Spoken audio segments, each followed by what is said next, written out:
Hello. You know, there's so many numbers in financial information. When you're a small business owner, it can be ridiculously confusing. And so we're here today at the BudgetEase Broadcast. I'm Kathy. I'm George. And we're here to provide you with some suggestions on what 3 numbers you might find the most beneficial when you're looking at your financial information.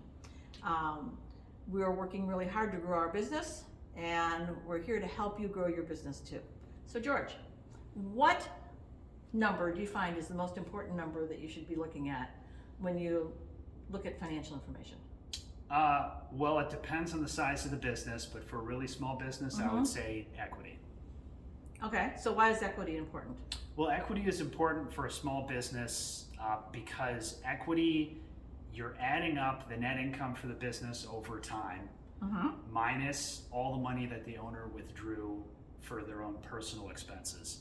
And I find for really small businesses, a lot of owners use their business card for personal expenses, and they may not know how much of their net income they've been spending on themselves personally. And that can damage the long-time survivability of a business. So for small companies, I recommend looking at equity. Well, and sometimes they're not even using their credit card for personal purposes, but they're taking their draw. Right. And so this nets it out with their draw and is a really good indication of the health of the company over time.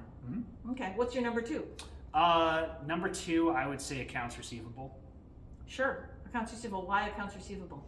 Accounts receivable is important because a lot of small business owners mainly focus on their cash balance, and they might not have a good feel for how much cash they're going to have, say in a week or a month or 2 months from now.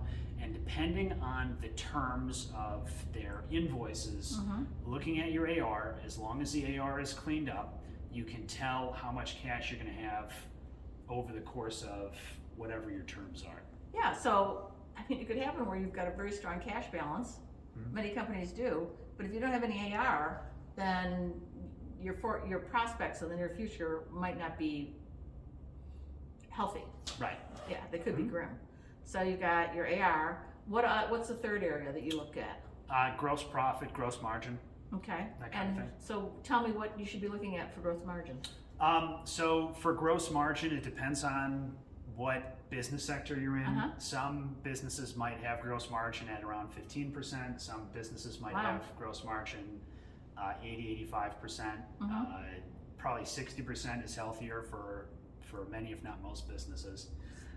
But it's important to look at gross margin because then you know if the fundamentals of the business are strong. Because gross margin is you are taking your main service income and you're subtracting your main service expenses and wages from it.